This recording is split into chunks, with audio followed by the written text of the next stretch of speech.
The alarm screamed across the research station as explosions lit up the dark sky of Kepler 442b. Jake Martinez grabbed his rifle and ran toward the evacuation zone, his boots hitting the metal floor hard with each step. Around him, aliens and humans rushed in panic as enemy ships filled the air above them. "All units to the landing pad," Captain Lisa Hayes shouted over the radio. "We leave in 10 minutes." Jake pushed through the crowd of different species. The tall, blue-skinned Altarians moved with their usual grace even in chaos. The rock-like Gornathi rolled their heavy bodies toward the ships. Everyone wanted to get off this planet before the Vorthak Empire arrived in full force. The mining world had been peaceful for 3 years. Different species worked together to dig rare metals from the ground. But peace never lasted long when the Vorthak wanted something. They took what they wanted and killed anyone who stood in their way. Jake reached the main research building and saw something that made him stop. Near the broken entrance, a small figure sat against the wall. It was a young alien girl with skin that looked like blue crystal. Her large silver eyes stared at the evacuation ships with fear and sadness. "Hey, you need to get to the ships," Jake called out to her. The girl looked up at him. She had cuts on her arms and her clothes were torn. When she tried to stand, she fell back down with a cry of pain. Jake ran to her side. "Are you hurt?" She spoke in her own language, words that sounded like music mixed with wind chimes. Her hands moved to her side where dark blue blood stained her shirt. "I don't understand," Jake said, pulling out his medical kit. "But I can help." The girl pointed toward the landing pad where a group of tall, elegant aliens stood near a ship. They had the same crystal-like skin as her, but their faces showed no emotion. One of them looked toward the building, saw the girl, and turned away without caring. "Martinez, where are you?" Captain Hayes' voice crackled through his radio. Jake pressed the button to answer. "I found an injured civilian. Need a few more minutes. We don't have minutes. The Vorthak will be here soon." The girl grabbed Jake's arm and pointed at herself, then at the crystal-skinned aliens by the ship. She spoke again in her musical language, but Jake could hear the sadness in her voice. The aliens were leaving without her. Jake watched as the Zalani ship lifted off the ground. Through the windows, he could see the faces of her people. None of them looked back at the girl they were leaving behind. "Those are your people?" Jake asked, even though she couldn't understand him. The girl nodded, tears flowing down her crystal cheeks. She touched her chest and said a word that sounded like Kira. "Kira," Jake repeated. "I'm Jake." She tried to say his name, but it came out as Jack. Despite everything, Jake almost smiled. His radio buzzed again. "Martinez, last ship leaves in 2 minutes." Jake looked at Kira's wound. It was bad but not deadly if treated soon. He could carry her to the ship, but as he started to lift her, she pushed him away and shook her head. She pointed at her skin, then at the human soldiers near the ships. Jake understood. She thought the humans would leave her behind too. "No," Jake said firmly. "I won't leave you." Kira looked confused. She pointed at the ships, then at Jake, clearly telling him to go. The last transport ship started its engines. Through his radio, Jake heard Captain Hayes calling his name one final time. "Martinez, the ship is leaving." Jake looked at the ship, then at Kira. She was just a kid, maybe 16 in human years. Her own people had abandoned her. The other species hadn't cared enough to help her. If he left now, she would die when the Vorthak arrived. Jake made his choice. He turned off his radio and threw it on the ground. Kira's eyes went wide as she realized what he was doing. "I'm staying," Jake said, kneeling beside her. "I won't leave you behind." The transport ship lifted into the sky, its engines roaring as it escaped the planet's atmosphere. Soon the sound faded away, leaving only the distant rumble of approaching enemy ships. Jake helped Kira stand and supported her weight as they moved away from the open area. She was light, maybe 90 pounds, and her crystal skin felt warm against his arm. They found shelter in an old mining tunnel that went deep into the ground. Jake used his flashlight to check for dangers, then helped Kira sit on a smooth rock. Using hand signals and simple drawings in the dirt, Jake tried to communicate with her. He drew pictures of bandages and medicine, showing her that he wanted to help with her wound. Kira watched him carefully. Slowly, she lifted her torn shirt to show him the cut on her side. It was deep but clean, probably from flying metal during the attack. Jake cleaned the wound with water from his canteen and used medical gel from his kit to seal it. Kira winced but didn't cry out. When he finished, she touched his hand gently and said something in her language that sounded like, Thank you. As night fell on the alien world, Jake shared his food rations with Kira. She ate slowly, watching him with curious eyes. When she finished eating, she pointed at herself and said Kira again, then pointed at him. Jake, he said. This time she got it right. Jake. She said something else in her language, her voice soft and grateful. Even without understanding the words, Jake knew she was thanking him for staying. Outside their hiding place, the Vorthak ships landed with thunderous noise. Jake turned off his flashlight and put his finger to his lips, showing Kira they needed to be quiet. She nodded and moved closer to him in the darkness. For the first time since he found her, she seemed less afraid. Jake checked his weapon and counted his supplies. They had food for maybe a week, water for 3 days, and limited medical supplies. The Vorthak would search everywhere, and this planet was far from any rescue. But as he looked at Kira sleeping peacefully beside him, Jake knew he had made the right choice. Everyone else had left her behind, but he wouldn't. No matter what happened next, she would not face it alone. The human soldier and the alien girl were now together against the galaxy. Jake hoped that would be enough. 3 weeks had passed since everyone left. Jake woke up in the mining tunnel and checked his watch. The small device still worked even though they were hiding deep underground. Kira sat near the tunnel entrance, her crystal skin glowing softly in the morning light that filtered down from above. She had learned to keep watch while Jake slept, and he did the same for her. Trust had grown between them slowly, like water filling a deep well. "Good morning," Jake said quietly. "Good morning, Jake," Kira replied in careful English. She had been learning his language fast, picking up new words every day. Her voice still carried the musical quality of her people, but now Jake understood much of what she said.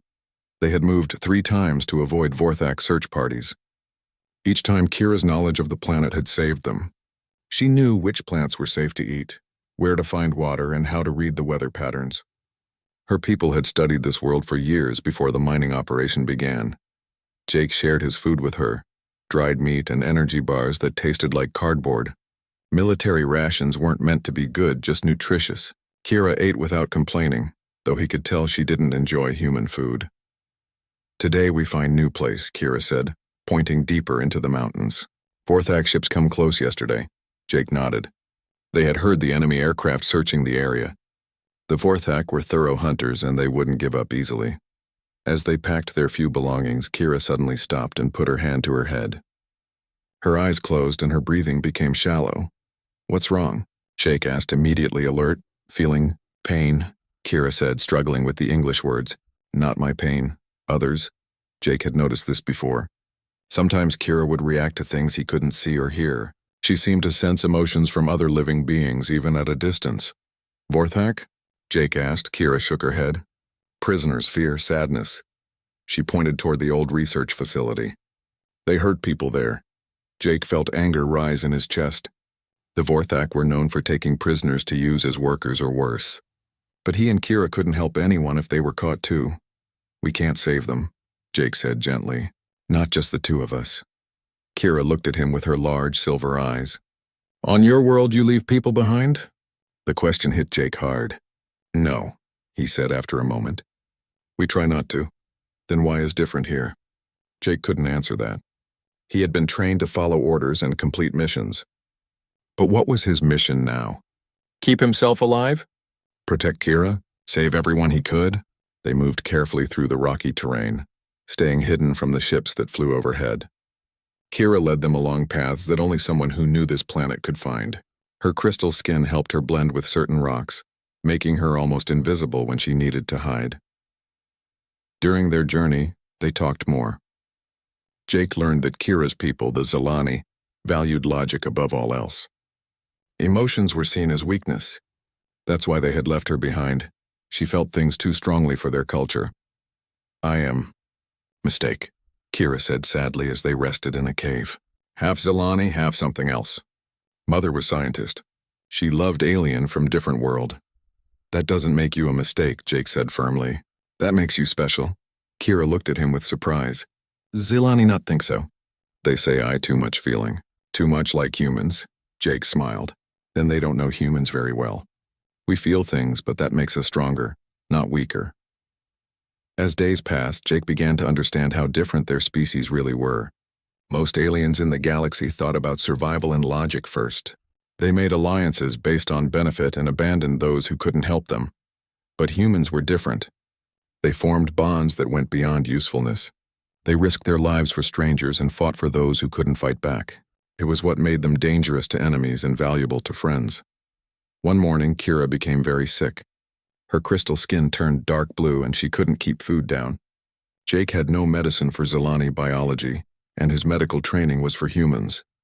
"I'm going to find help," Jake said, checking his rifle. "Too dangerous," Kira whispered, her voice weak. "Not as dangerous as losing you." Jake had spotted a Vorthak medical station near the old research facility. It was heavily guarded, but they might have medicine that could help different species. He left Kira hidden in a deep cave with water and food. The journey to the medical station took most of the day. Jake moved like his military training had taught him, staying low and watching for patrols. The station was in a building that used to house the research team's medical center. Now Vorthak soldiers stood guard while their medics treated wounded warriors from recent battles. Jake waited until nightfall, then slipped past the guards. Inside he found medical supplies from a dozen different worlds. The Vorthak took medicine from everyone they conquered. He grabbed supplies marked with Zilani symbols and anything that looked like it might help with infection. A Vorthak medic entered the storage room just as Jake was leaving. The alien was big, with gray skin and 4 arms.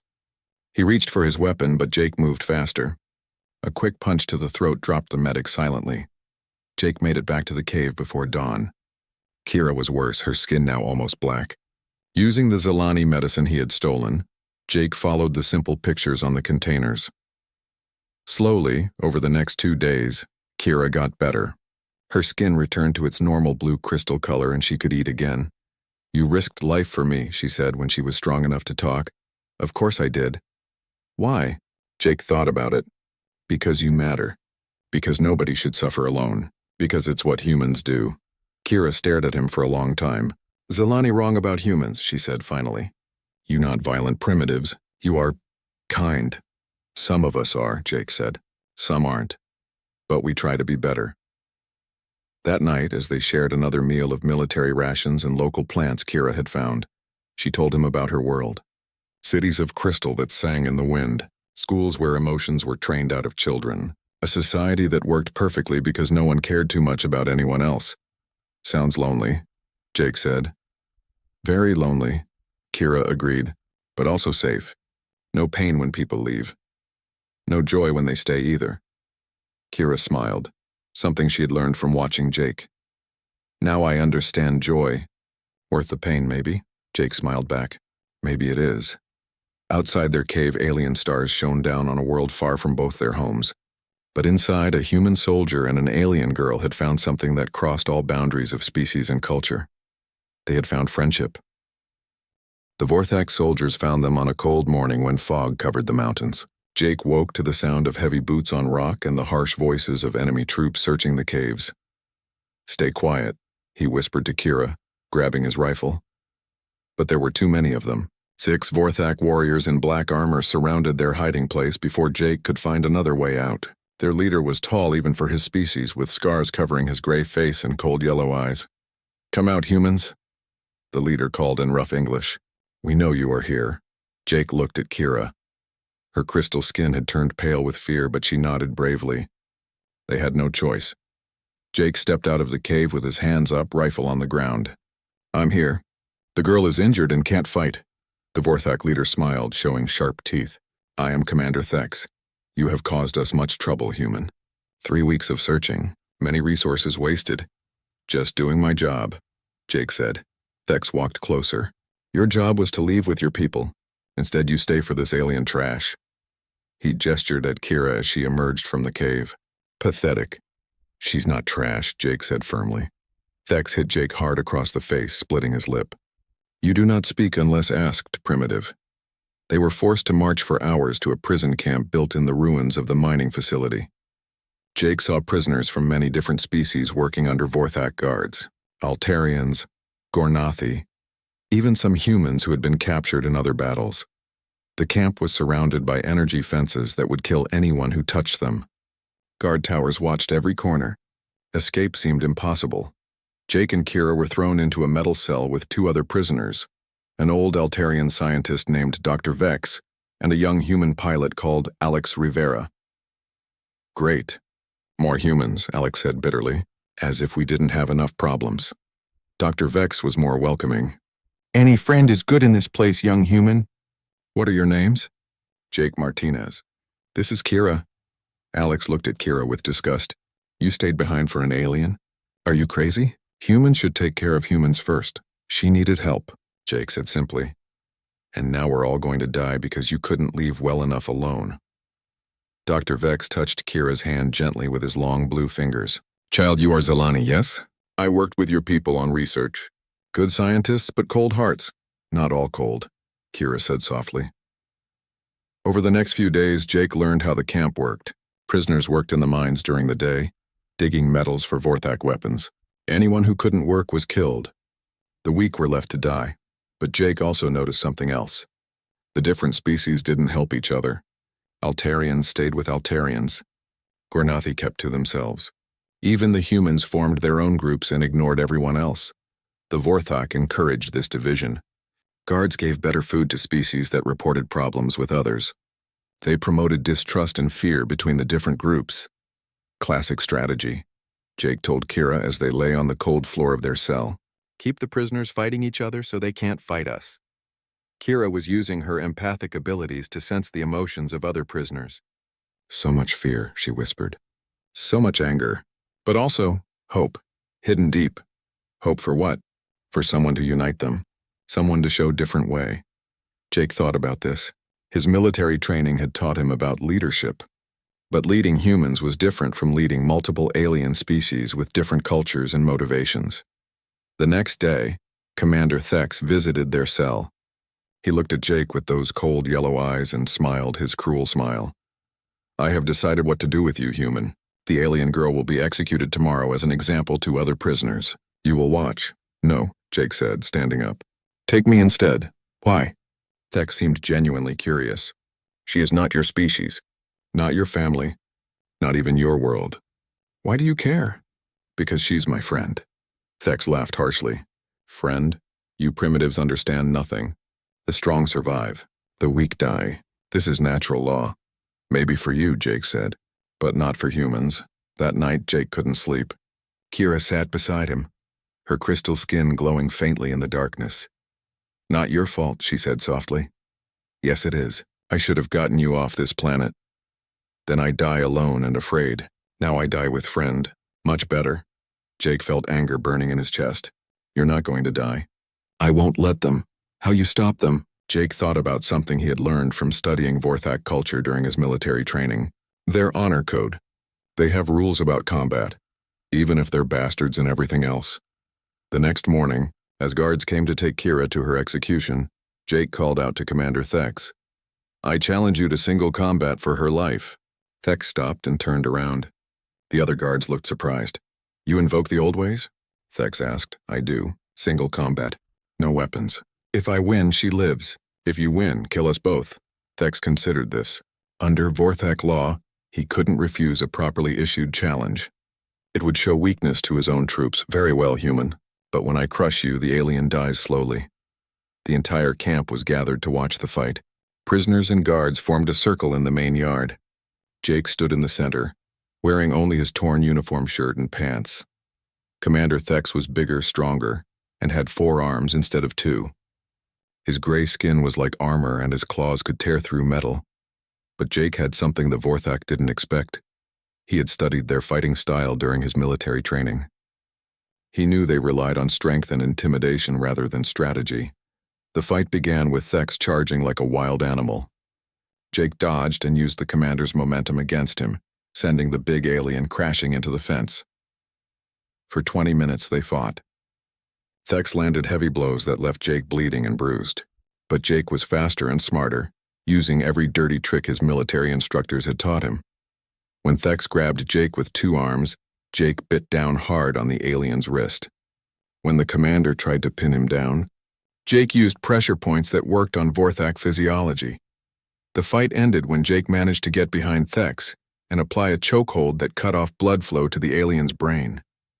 The big commander collapsed unconscious. Jake stood over his defeated enemy, breathing hard and covered in blood. The entire camp was silent.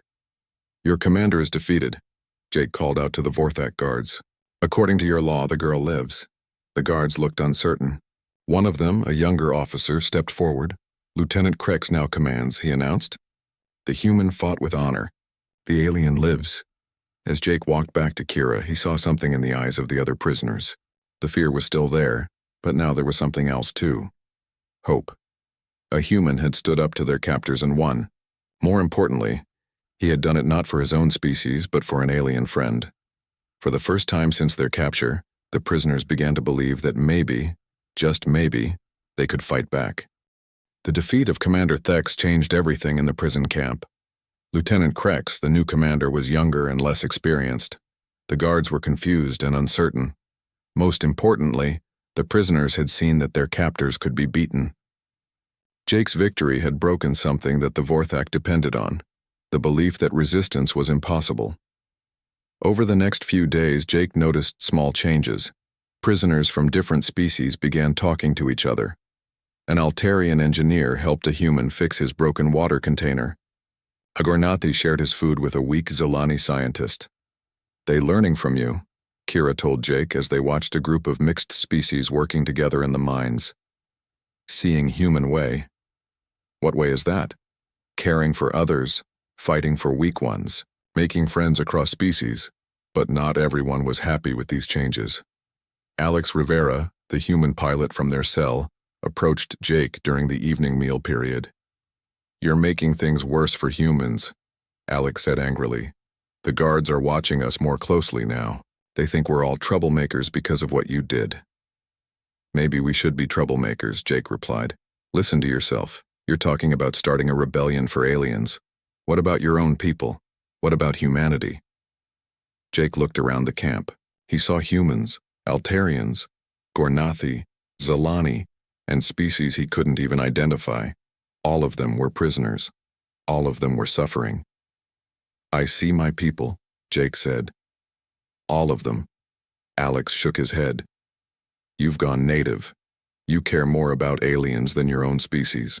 I care about doing what's right." Dr. Vex, the old Altarian scientist, joined their conversation. "Young human Alex, your species is remarkable for its ability to form bonds across tribal lines. This is your strength, not weakness." "Stay out of this, alien," Alex snapped. "Hey," Jake said firmly. "Dr. Vex is helping us. Show some respect." Alex walked away, but Jake could see the anger in his face. Division among the humans would make any escape plan much harder. That night, Kira had another one of her empathic episodes. She sat up suddenly in their cell, her crystal skin flickering with strange colors. "What is it?" Jake whispered. "Ships," she said urgently. "Coming here. But not Vorthak ships." Jake listened carefully but heard nothing. "How do you know?" Feeling different emotions. Hope. Excitement. Coming from the sky. Dr. Vex, who had been pretending to sleep, sat up. "The child has strong empathic abilities. If she senses something, we should listen." Kira closed her eyes and concentrated. Human emotions. Strong ones. They coming to help. Jake felt his heart race. Could it be a rescue mission, after all this time? But before he could think more about it, alarms began blaring throughout the camp. Searchlights swept the sky as Vorthak fighter ships launched to meet unknown contacts. Lieutenant Krex's voice echoed over the camp speakers. "All prisoners return to cells immediately. Any prisoner found outside during alert will be shot." Through the bars of their cell, Jake could see explosions in the sky. Ships were fighting high above them, their weapons lighting up the darkness. "Someone is attacking the Vorthak," Dr. Vex said with excitement. "Perhaps rescue comes at last." But as the hours passed, the battle in space seemed to move away from the planet. By morning, everything was quiet again. Lieutenant Krex visited their cell personally, his yellow eyes filled with anger. "Your rescue mission failed, humans," he told Jake and Alex. 3 ships destroyed, no survivors, no one is coming to save you." After Krex left, Alex turned to Jake with accusation in his eyes. "This is your fault. If you hadn't caused trouble, maybe they wouldn't have shot down our people." "We don't know those were human ships," Jake said. "Of course they were, and now they're dead because you couldn't follow orders and evacuate when you were supposed to." Jake felt doubt creeping into his mind. Had his decision to stay caused more deaths? Were other humans dying because he had chosen to save one alien girl? Kira must have sensed his emotions because she moved closer to him. "Not your fault," she said softly. "You choose to save life. Always right choice." "Easy for you to say," Alex continued. "You're not human. You don't understand what loyalty to your own species means." "I understand loyalty," Kira replied calmly. "But Jake's loyalty bigger than just one species. He loyal to all life." Dr. Vex nodded. "The child speaks wisdom. Your friend Jake shows what makes humans special in the galaxy.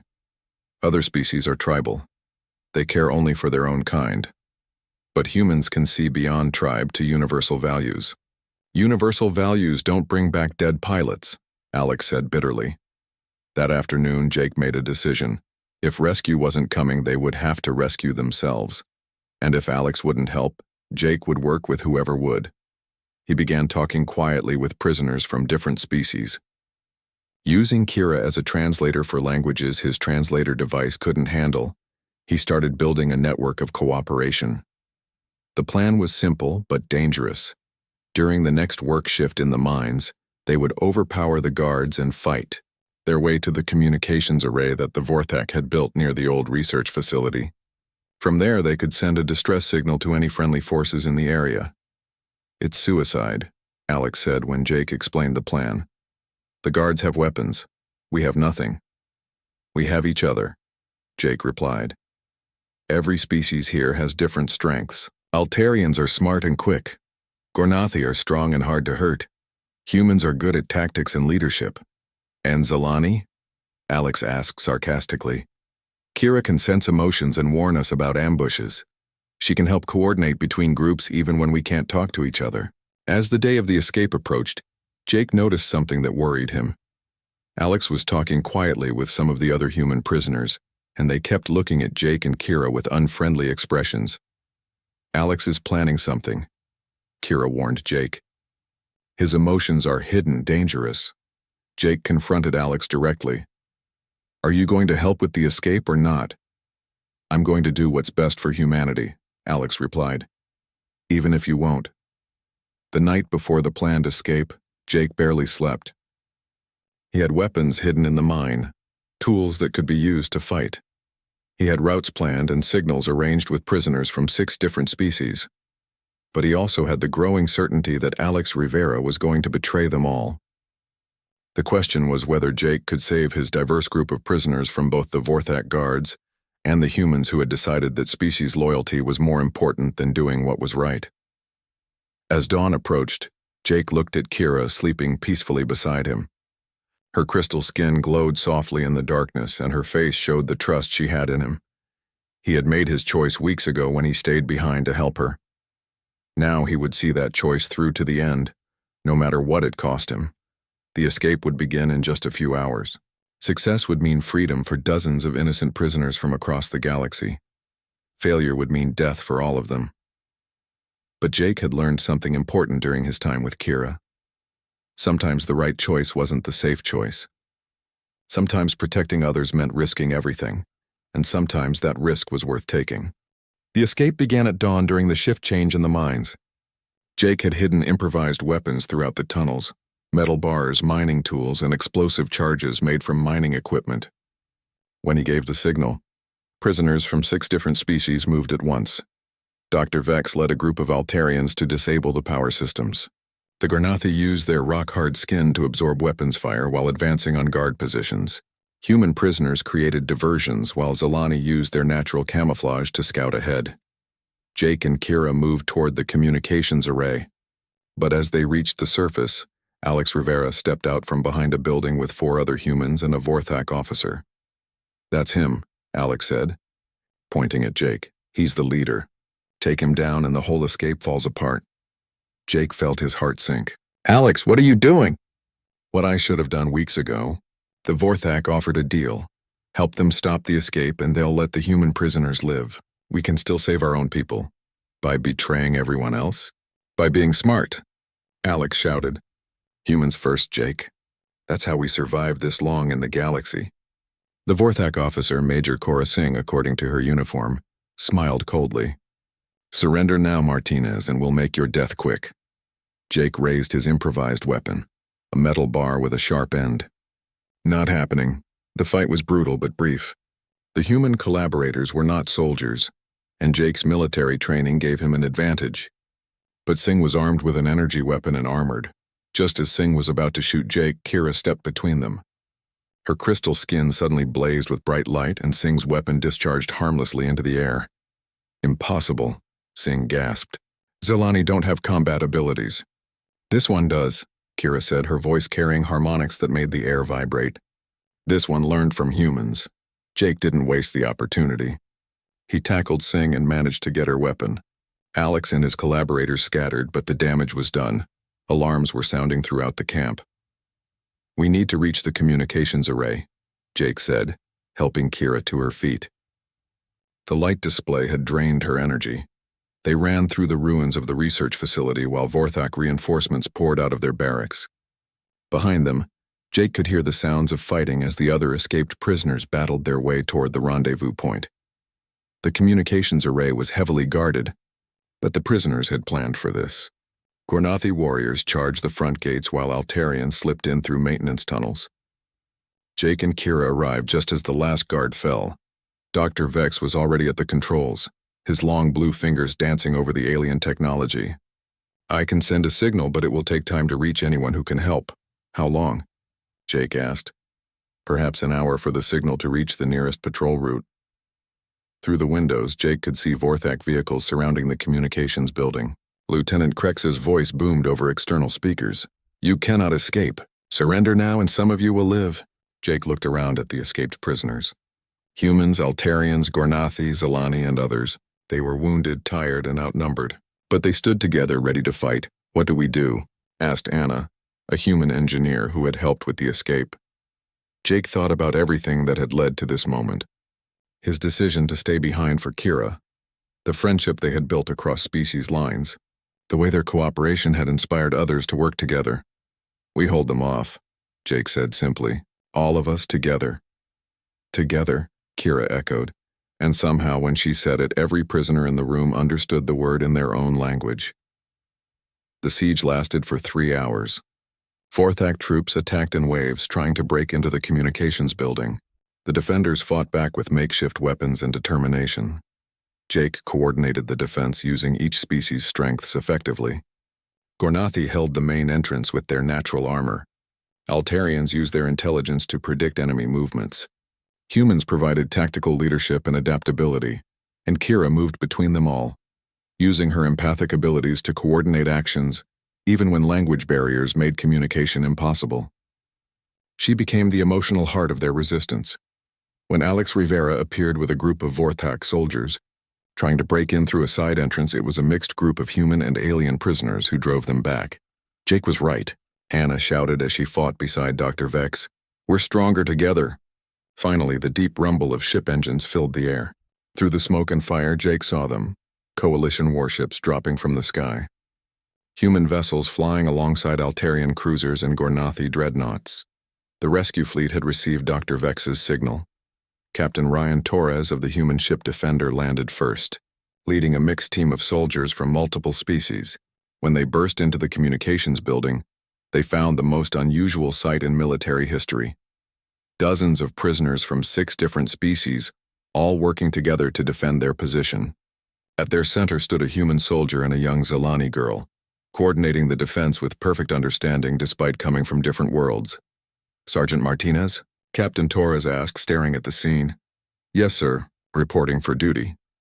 Torres looked around at the mixed group of defenders, then at Jake and Kira standing side by side. Son, we came here expecting to find prisoners. Instead, we find a revolution. The aftermath moved quickly. The Vorthak forces surrendered when faced with the coalition fleet. Lieutenant Krex was captured along with Major Singh and the human collaborators. Jake expected to be court-martialed for disobeying orders and staying behind. Instead, he found himself standing before Admiral Patricia Wells of the Coalition Command. "Sergeant Martinez," she said formally, "your actions on this planet have caused significant changes in Coalition policy regarding prisoner protection and interspecies cooperation. I was just doing what seemed right." "Ma'am, that's exactly what makes your actions remarkable." Kira stepped forward, her crystal skin catching the light in the ship's meeting room. "May I speak?" Admiral Wells nodded. "Jake saved my life," Kira said in perfect English. "But more than that, he showed me what humans really are. Not violent primitives like my people taught me, but beings who can love across species lines." Dr. Vex added his voice. "The young human demonstrated that cooperation between species is not just possible, but natural when guided by proper values." Over the following weeks, Jake learned how much his simple decision had changed things. The Martinez Protocol became standard procedure for coalition forces. No sentient being would be abandoned based on species. Mixed species units became common as different worlds learned to work together. The Zelani government, embarrassed by their treatment of Kira, invited her to return as an ambassador. Instead, she chose to work with Jake on the new interspecies cooperation stations that were being built throughout the galaxy. Alex Rivera and the other collaborators were sent to prison, but Jake requested that they be given a chance for rehabilitation rather than execution. "Everyone deserves a second chance," he told the tribunal, "even people who make the wrong choice." 6 months later, Jake stood on the observation deck of Harmony Station, watching ships from dozens of species docking together. Beside him, Kira, translated as representatives from different worlds, worked out trade agreements and defense pacts. "Do you ever regret it?" Kira asked. Staying behind that day, Jake thought about it. His decision had led to imprisonment, torture, and a battle that could have killed them all. But it had also led to friendships that crossed species lines and changes that made the galaxy a better place. "No," he said finally, "I don't regret it, even though it was dangerous. Especially because it was dangerous. The right choice isn't always the safe choice." Kira smiled and took his hand with her crystal fingers. Around them, the station hummed with the voices of a dozen different species, all working together because a human soldier had once decided that no one, not even an alien girl, should be left behind. In the end, Jake realized it wasn't about humans being better than other species. It was about showing that all species could be better than they thought possible. Sometimes it just took one person willing to take the first step, and sometimes that step started with staying behind when everyone else left.